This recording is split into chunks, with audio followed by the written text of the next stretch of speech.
Amena nerobozi baba. Mugo yasa ne kali smart. Kali ku musango gwa Flower Galo guno oidye ku side ki. Ndidye ku side ya Flower Galo. Banga ole yayenda content ku Flower Galo. Yayenda na collabo on Flower Galo ya dema. Baja kunagandike batu kumusonge empamvu. Omwana yavuka yabonanga tutabisobole na avire empano kwida nti amusibisi. Bandita disease pro. Yes sir. Producer wena.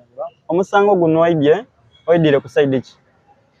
Ndidye okubona nga tutebagana just tuterere ndikubanga ebyo byaliwo buterere kuba mu muri bembize ndi producer. Yes sir. So wala gusalirole ayole wabanga yavuma kabiri tikitegeeza nti wena we bakuvuma noniga asiba omuntu kyonka tina baby abasinga gobeta tigano bagumwa awerya omwembi wa Kyabazinga. Yeah.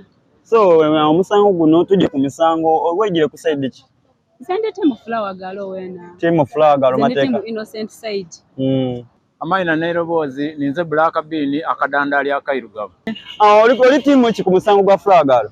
Ku musango gwa Flower Galo ndi Team Flower Galo olw'ensonga nti nze mukutegeera okwange abembi ba Busoga titulaze nti tusobola okuba watya awalala singa tusobola okuba awalala ekintu kino twabaire nga tukityama ku beene na beene kibenga kikoze eki kiweire. Amena nerobozi mukama wange. Amena nerobozi ni kunze mwene Triple Sultana wa Kyabazinga. Yesebo.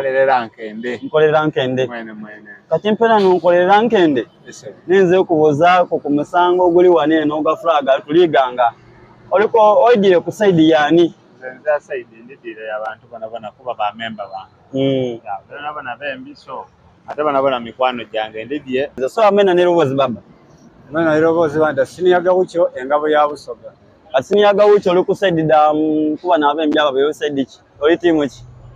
Nze ndi side ya Team Flower Galo. Yesebo. Olw'ensonga kuba ebintu bino bibayirewo tulidde nga tubyogerako era nze nsaba bembi banange ababairewo mwena mwebale kuida era nsaba ebe wano love Team Flower Galo aye twena siniyaga ucho ani twena tubenga bwe tukoze Dr. Hussein.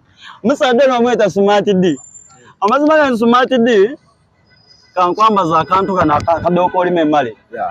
Baba abantu banyenza okumana ekikolese sawa we tuli wano. Well limusano fitere mulonji no malowozi na kulwalero namwe musuda wazira tuli wano ku CPS igangange muri kubona ku Central Police tuli ku nsonga damaina ife Flower Galo.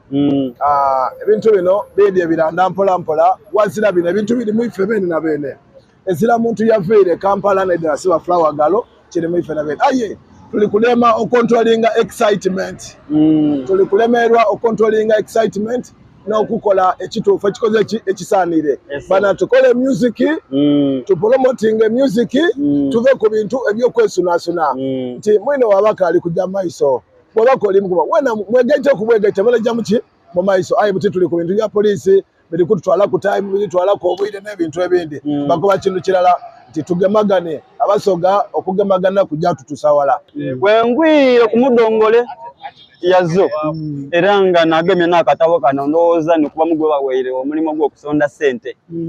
Baba soko linonole kuba kubagizi babali eyo. Abagizi banga balungi n'abagizi ba Flower Galo mube bagumu ndi Flower Galo bajamulekula tumaze okwogera ni complainant yakoba nti akyayenda twakitegeera era twakikolako kati n'olw'ensonga ya Flower Galo alija kuba out. Tweyanziza sebo. Amaina nerobozi baba.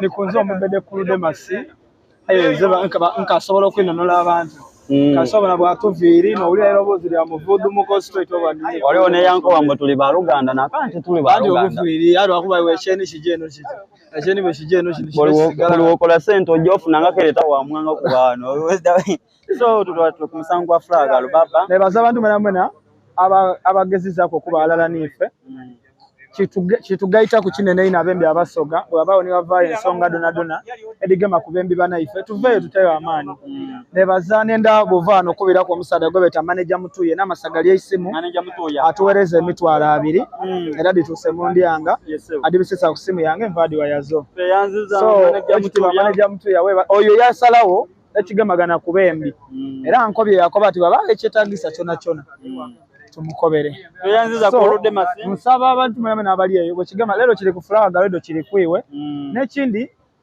tuve mu bukubagano ng'abantu aba region endala kuba ffe tuli basoga tulina kwisanya kirala. Amenda nairobozi papa.